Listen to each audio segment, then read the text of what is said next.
Good morning everyone, I am back on the Sierra now. I went home last night and had a think about it. And come in this morning and I play with the thermostat, or choke should I say. It's not thermostat. I think I said in the last video that it was thermostat, but it is a choke. I thought there might be a little thermostat in there, but it is actually a choke. So I've reset that. There should be enough water circulation through there now. Messed about with it, had a little play, left the cap off overnight. And I think that might have pulled all the air out, and currently we're okay, but I'll keep you updated on that. My plan today is just to get a little bit further on and get it running, get all the interior in, get everything sorted. Got the new shifter here. This is the old shifter which I absolutely mangled, my apologies, but this is the new one here, and well, it's not new, but it's new to us and it's not all smashed to bits. This one was like cross-threaded in there.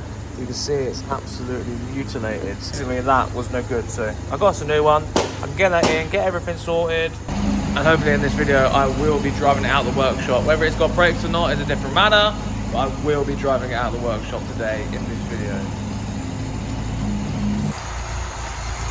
So after just messing about with the choke on here, letting it lead the air out overnight by leaving the cap off, everything seems absolutely fine now. We've got heat in all the pipes, it's all circulating. It's kept all this water in. Before it was all squirting out of here when it was getting hot. So yeah, we're happy here.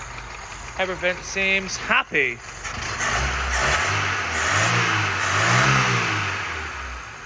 All good. It's been running for about half an hour now, so I think we're golden. Now I just need to get all this stuff in, center console, little boot underneath, then we've got all the wipers underneath the dash. I won't do that yet because the clutch mechanism hasn't turned up. Back of the headlight. Oh, we're going, we're nearly done. We are nearly done. Oh yeah, and this one as well. So yeah, engine wise, we're done now. It all holds its temperature again, everything's sorted. I just need to do an air filter. And then this return spring will sit on the bottom of the air filter, so it's not going to stay there if you was wondering. Engine-wise, running good. Like, it's ready to go. I just need to put the shifter in, and then the drivetrain is actually done. Like, everything. So, progress. I got a new coil I need to put on there, which I did buy before we even got the car out of the barn. So I've had it sitting. It's in the box over there. So I'll get the new coil on. Get the shifter in, get all the seats in, and then everything should be sort of good to roll out the workshop for the first time, apart from no brakes, but we got the handbrake, so that's absolutely fine.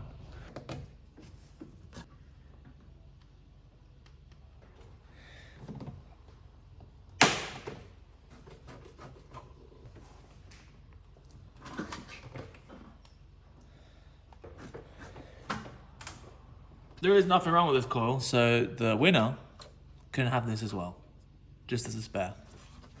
So before I start getting into the interior and putting our new shifter in, we need to sort this out. Now, these are the captive nuts that were on the tunnel. So I'll show you here now. As you can see, those two ones are still there, and then those top ones, they just ripped out. So I'm going to try and get a riv nut into those, and hopefully we don't have to do any welding or anything. So yeah, got to sort that out before I put the shifter in, because I've got more access that way. And then, yeah, we'll start getting all this back together.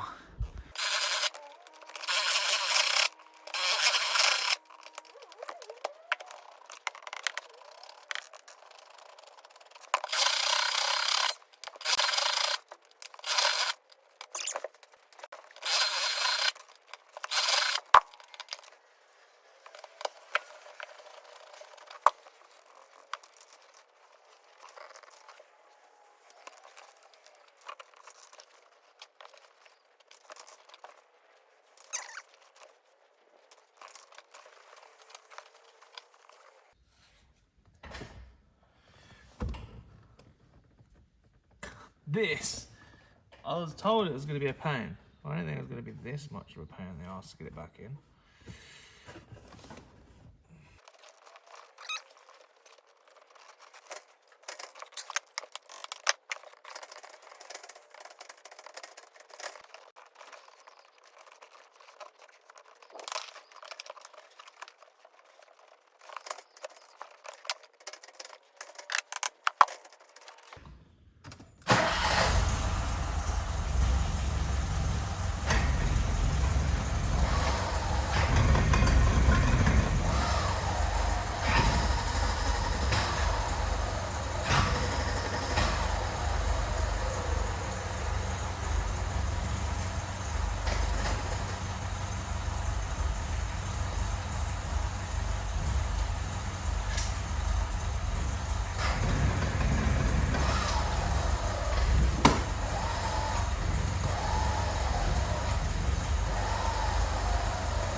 we have a drive issue. I think the flange in the gearbox isn't in all the way, which is weird because I knocked it in. That old flange needs to go in, I think. So I've loosened off the centre prop. I'm going to hopefully get that in there, and that'll be all the problems that we have. I don't know why that's like that. It's weird. Right, so I undone the prop just here at the little greebo and pushed this in a little bit further. However, it didn't make a difference. It's still not selecting gears. First and reverse are good. As soon as you get to second, this just stops spinning altogether, which is very strange. This is obviously the prop that came off the car, the gearbox that came off the car, everything is loose. So if I could pull the prop shaft that way, then I would, but I can't. So this is the only thing that moves, because this is a fixed position. This is also a fixed position. It's very strange. So my next idea is to put some fresh oil in it. Obviously, I never drained the gearbox oil, so there should be some in there still, but I'll top it off and just hopefully that's the reason why it's not working. If not, we've got a bigger problem than I first imagined. Obviously, the clutch cable's all in. It's engaging gear fine. It's just the actual drive itself. Strange. It's making weird noise as well. So let's top it up. So I'm going to top it up. I've got to make myself a gearbox filler so I can fill the gearbox with oil. So I don't have a syringe. I don't have anything like that. So I'm going to do the old TikTok trick that I've seen where you drill a hole in the bottle, put a hose in the top, and then you just sort of root it in there and blow compressed air into the bottle, and it pushes it into the car. So I'm going to give that a go for the first time. If it goes wrong, then I've obviously done it wrong. But we'll see, we'll see.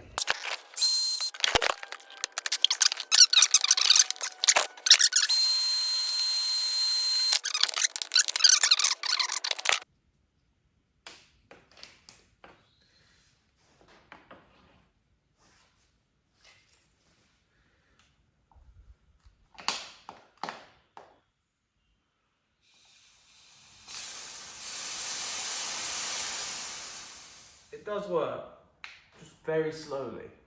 Right, so after much time, much mess and swearing, the gearbox is now topped off. So I'm going to see if we miraculously have gained our drive back. If not, I don't know what to do.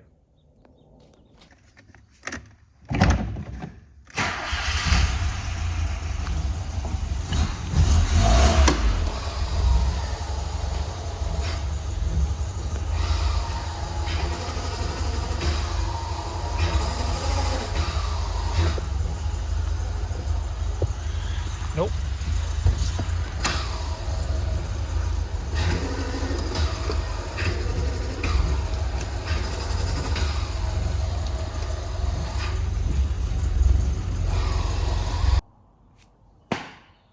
Didn't fix it. Wishful thinking, I know. But I think the clutch is wrong. It's making like release bearing-y type noises. The noise is sort of in the Bellhausen area from what I can feel when I'm in the car. So I feel like the splines on the gearbox are smaller than the actual friction plate splines. No, I never actually tried it onto the gearbox. So I didn't think to try it at the time. Just didn't even slip into my mind. So I think I might have the wrong clutch in it. I think I'm gonna rip it out right now and have a see.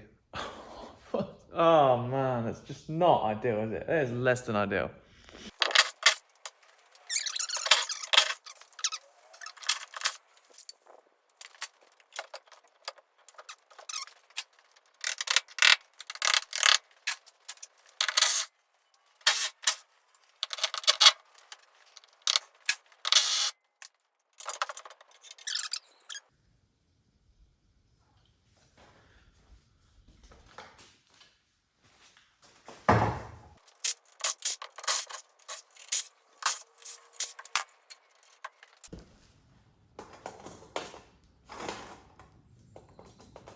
I hate myself.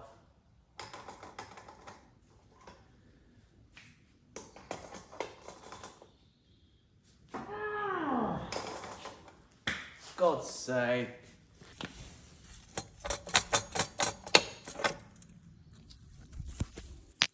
So yeah, as you can see there, this brand new clutch that I've now installed and definitely cannot return doesn't fit. So obviously the flywheel that's on the engine is the flywheel that came with the car.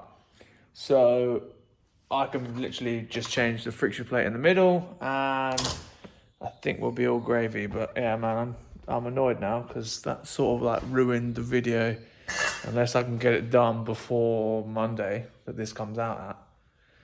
I don't know. Very annoying, but it is what it is, isn't it? Pain. Good morning, everyone. So, it's a Saturday morning, and I have not been able to get myself a new clutch plate, so I can't even get the gearbox back in today. My local car parts shop doesn't stock Type E gearbox clutch friction plates on their own on the shelf. Don't know why. It's only like a 1984 Sierra. I don't know why. But yeah, I couldn't get one today, and I won't be able to get one until like middle of next week. So basically, my gearbox in the Sierra here, this is what they call a Type E gearbox. So it's a 4-speed, and the splines, as you see in our last clip, they are actually smaller than our friction plate. But the pressure plate is exactly the same, so it fits on the flywheel. And that was sort of like changed when they went to 5-speed, I do believe, which would have been the crossover year for this car. So alongside looking for all these parts this morning, I figured out finally today why I keep getting a lot of wrong parts. And it's because the early Sierra, which is what this is a 1982 to 1984 spec model. And then like the Mark II, I do believe. Now, I'm not a Ford guy. This is why I'm getting it wrong all the time. The Mark II is 84 to 86, 87, whatever. So that's why I've been getting the wrong parts, because this is a 1984 car, and you search 1984 Sierra, blah, blah, blah, and it just automatically just thinks you've got a Mark II instead of a Mark I. So I've been getting a lot of wrong parts because of that. And I've only just figured that out now once I've like pretty much finished it. So yeah, that's the reason why that's like that. I'll get a new clutch friction plate in the week. I physically can't really do anything until next week. So this video is sort of like cut short a little bit. I'm still looking for a set of calipers. One of the calipers I've got down here is rebuildable. The other one is very, very seized inside the caliper. If anyone's got another set of calipers that they could sell to me, that'd be great, because I can't get the piston out of one of them. And yeah, it's very, very, very seized. It's really annoying, but yeah, just one of those everyday car problem sort of things. The only thing I can do now is put a bulb in and put the wipers on. That is all I can do to the car. Blown bulb, new bulb. Woohoo!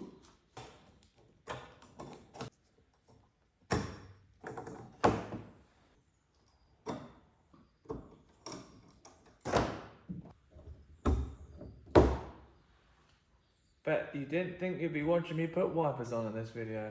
I almost forgot to put my really exciting headlight cover back on.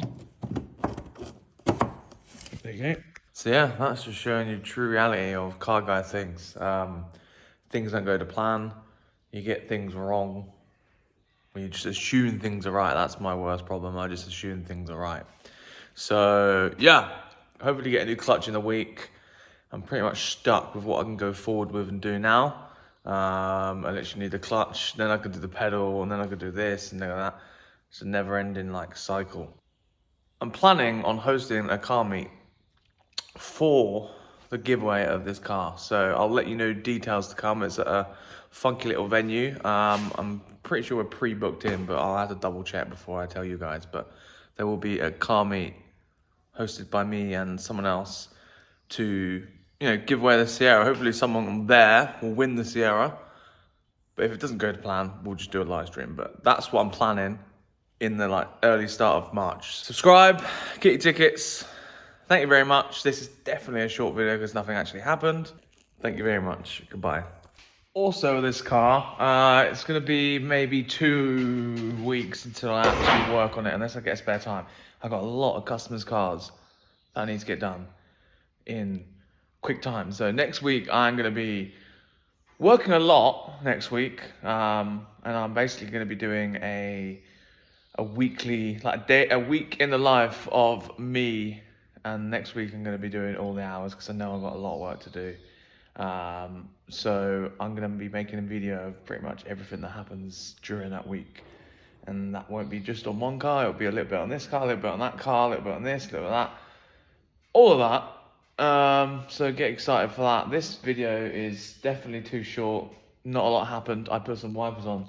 You know what I mean? But it's just the reality of these random old cars that, you know, just fight until the last second. But we're getting there. We're getting there. Oh, and also I bought this E36 325 TDS. Now, I bought this with the intention of maybe getting on the road and having it as a little bit of a daily.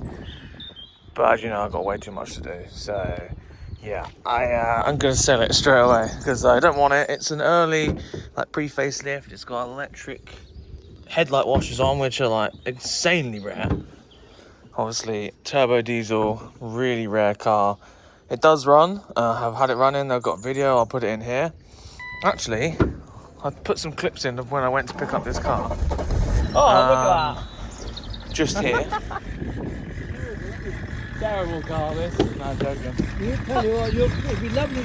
And yeah, I just haven't got the time. The lift pump in the car literally died after like 30 seconds of this thing running. So it just needs a lift pump. Obviously got a mechanical pump on the engine block, so that's fine.